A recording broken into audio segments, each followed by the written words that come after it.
Hey everyone, Rio here, and today we're going to be doing a Tier 4 Healbrand guide for the Aetherblade Fractal. So before we get started, if you would like to check out the builds that I'm going to be using, I will put the link in the top right corner of this video as well in the video description of all the Healbrand builds that I use between Valor, Virtues, and Radiance, as well as the playlist for this whole entire series that I'm doing with doing Tier 4 Healbrand videos. All that's going to be in the video description and in the card in the top right corner. But without any further ado, let's go ahead and get into it. So this first little area, there's going to be a lot of similarities between all tiers. It's just going to be these landmines or water mines. Basically, just swim through them. You can dodge the explosions if they do proc.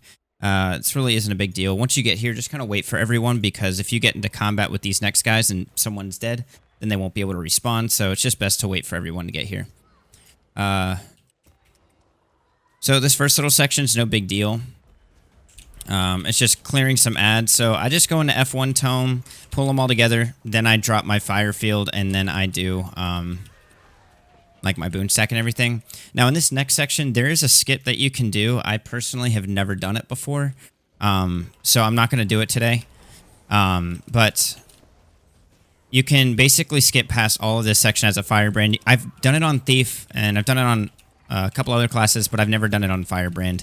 But it requires like a Shadow Step, Sword of Justice, and Merciful Intervention, and all that fancy stuff. But yeah, I'm not going to do that today. So I'm just going to do this the normal way that you'll probably end up doing this in Pugs, unless you know how to do the skip. So these like little purple panels, they will one-shot you if you run onto them.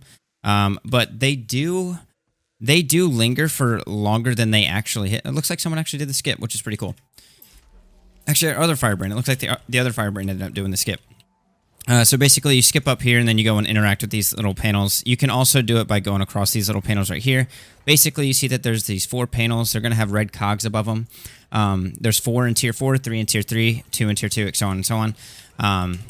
Basically, when you interact with one, you get immobilized.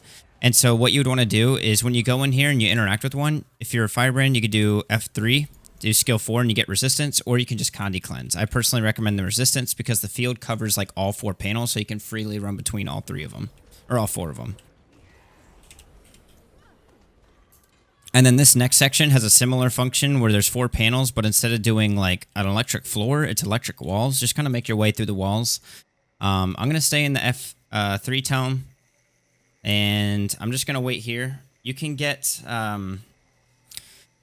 if these walls weren't up, you could like Shadow Step between them all real quick, but in this case with the walls already being up, then we had to wait for everybody. You still have enough time to get to maybe like 2 or 3 solo, even if the walls are up, if you kind of stick to the wall, but you can just wait for everyone to get to a wall as well. Now this next section is just going to be like fighting a whole bunch of Aetherblades, so just kind of like do pulls, try and clump everything together as best as you can. Boon stack, do all that fancy stuff. Just be creative. Use your shield 5 to maybe push some ads together that maybe didn't make it into the stack. And just overall support your party. Now, these Aetherblade thugs, they will drop a war banner here in a moment. You'll see them kind of like do this right now, this animation. That war banner can hit like 15k. So what you want to do is you can either give Aegis or you can interrupt them. Aegis is the one thing that you have the most access to. So the only... issue with that is that there's so many other AoEs going off that could proc your Aegis, so you just want to be kind of careful. With these guys, especially with certain instabilities, like, what's it called? See, I just interrupted him right there. Like Frailty, if you have Outflanked, that War Banner drop hits so hard, so you just got to be really careful about that. The Swashbucklers, like the Aetherblade Swashbucklers and the Taskmasters, basically the ones that kind of look like Mai Trin. They do a lot of conditions, so you want to kind of be careful with those as well. They can be pretty dangerous. They're more of like a ramp up kind of deadly, where the thugs are kind of just like all up in your face all at once. But yeah, something that really helps is you can see all these explosions. They actually daze when these explosions land. So if you have stability is really helpful here as well. That way you can kind of just make sure everyone stays stacked. They don't get dazed. They still have access to all their skills and can kill things. And then that'll make it so you can constantly heal them even though they're taking damage. And then your skills aren't getting put on cooldown. So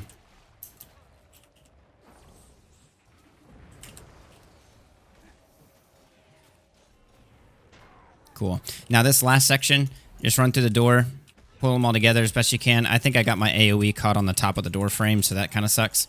But, oh well. Now right here, I'm going to kind of save my cooldowns because I want to be able to do a little bit of a boon stack here. My F1 tome's off on cooldown, but that's no big deal. Whatever. That's fine. That'll do just fine. So then we're going to go ahead and start the fight. So we're going to get Frizz down to 75% health, and then you see these Aetherblade golems kind of lining the side. This is going to be divided into 4 sections. First section is Frizz. Second section is this Aetherblade golem, and then there's a low wall that goes around. And then the second section is 2 walls, or is, you'll see it. I'm not even going to try and explain it, because you'll just kind of see it, and I'll explain it as we go. Just too much information all in one little sitting, I think. Let's see. Okay, so once we get Frizz down to 75%, then the real fight's actually going to start. There we go. So now we're going to move right over to this golem right here. And then you're going to see like a little low wall kind of going around. This low wall can proc an insane amount of agony. So this guy is only 1 Aetherblade for this little low wall section, so it's no big deal. You'll probably kill him before the wall gets to you like we did. Now there's going to be 2 Aetherblade golems, and there's going to be a big wall. So we can't jump over that big wall. We have to actually outrun it. You can shadow step through it without getting penalized, but if you get hit by this wall, just watch how much agony goes on me. I just got 10 stacks of agony in like a split second. So you got to be really, really careful because that reduces your healing by a ton. So now, third phase, we have 2 golems, and then we have both the low and the high wall.